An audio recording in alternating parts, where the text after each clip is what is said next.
Général Camille Vital, ne retenons pas le peuple en otage.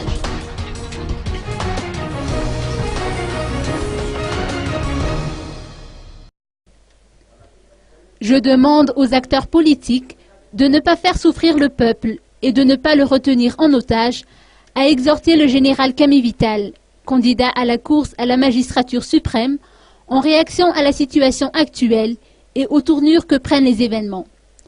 Il estime que les élections doivent se dérouler rapidement pour permettre au peuple de choisir ses dirigeants de manière démocratique.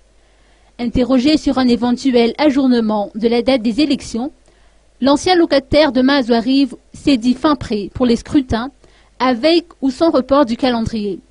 Mais il espère toutefois que le calendrier électoral établi par la CENIT et qui a été cautionné par la communauté internationale sera maintenu. Pour ce qui est de la Cour électorale spéciale, il a laissé entendre que de nombreux observateurs ont constaté des irrégularités par rapport aux décisions prises par la Cour. Comme ce sont des magistrats qui ont élu les membres de la CES, c'est à eux de voir quelles sont les mesures à prendre pour y faire face. Interrogé sur un symposium économique dont il serait l'initiateur, le général Camille Vital a souligné que nombreux sont ceux qui ont répondu à l'appel en émettant leurs suggestions et en faisant part de leurs attentes. Ceci dit, il n'est pas du genre à mettre la charrue avant les bœufs, a-t-il indiqué.